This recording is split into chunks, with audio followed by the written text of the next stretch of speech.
জাতীয় বিশ্ববিদ্যালয়ের অনার্স ভর্তি 24-25 শিক্ষাবর্ষের দ্বিতীয় মেধা তালিকার রেজাল্ট ইতিমধ্যে জাতীয় বিশ্ববিদ্যালয় প্রকাশ করে দিয়েছে। দ্বিতীয় মেধা তালিকার মধ্যেও অনেক শিক্ষার্থী জাতীয় বিশ্ববিদ্যালয়ে চান্স পাওনি। এখন তোমাদের মনে প্রশ্ন হচ্ছে যে দ্বিতীয় মেধা তালিকার মধ্যেও তো চান্স পেলাম না, এখন আমাদের করণীয় কি? এখন আমি তোমাদেরকে বলবো যে তোমাদেরকে রিলিজ স্লিপের অপেক্ষায় থাকতে হবে। রিলিজ স্লিপ কি? রিলিজ স্লিপ হচ্ছে তোমরা প্রাথমিকভাবে একটি কলেজে আবেদন করার সুযোগ পেয়েছিলে। রিলিজ স্লিপের মাধ্যমে তোমরা নতুন করে আবার 5টি কলেজে আবেদন করার পুনরায় সুযোগ পাচ্ছ। এই 5টি কলেজ তোমরা সরকারি কলেজ অথবা বেসরকারি কলেজ উভয় মিলেই তোমরা এই 5টি কলেজে আবেদন করার সুযোগ কিন্তু পেয়ে যাবে।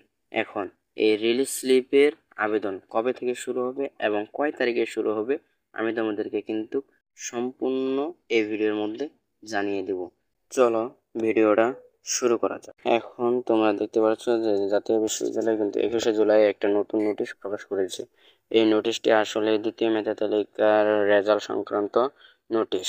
এই দ্বিতীয় মেধা তালিকায় যারা চান্স পেয়েছে তাদের ভর্তি প্রক্রিয়া কয় তারিখ থেকে শুরু হচ্ছে এবং কয় তারিখে তাদের ভর্তি প্রক্রিয়া শেষ হবে এই সংক্রান্তে কিন্তু তারা এই নোটিশটি প্রকাশ করে দিয়েছে। যারা দ্বিতীয় মেধা তালিকায় চান্স পেয়েছে তাদের ভর্তি প্রক্রিয়া 26শে জুলাই থেকে শুরু হয়ে 3 আগস্ট পর্যন্ত কিন্তু তাদের যে ভর্তি প্রক্রিয়া এই ভর্তি প্রক্রিয়াটা রয়েছে। এর মধ্যে যারা দ্বিতীয় মেধা তালিকায় চান্স পেয়েছে তাদের কিন্তু ভর্তি হতে হবে এবং কলেজ নিশ্চয়ন করা শুরু করবে 27শে জুলাই থেকে শুরু করে 6 আগস্টের মধ্যেই কিন্তু তাদেরকে যারা দ্বিতীয় মেধা তালিকায় ভর্তি হয়েছে তাদের কিন্তু নিশ্চয়ন করে দেবে কলেজ।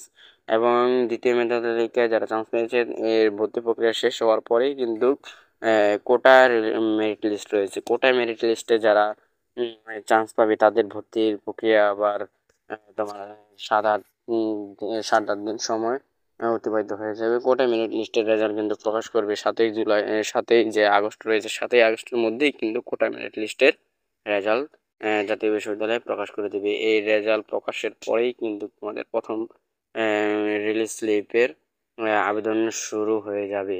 প্রথম রিলিজ স্লিপের আবেদন শুরু হতে হতে তোমার 27 থেকে 28 তারিখের মধ্যেই কিন্তু 27 থেকে 28শে আগস্টের মধ্যেই প্রথম রিলিজ স্লিপের যে আবেদন রয়েছে সেই রিলিজ স্লিপের আবেদন প্রক্রিয়া শুরু হবে। এর আগে কিন্তু প্রথম রিলিজ স্লিপের আবেদন শুরু হওয়ার কোনো চান্স নেই।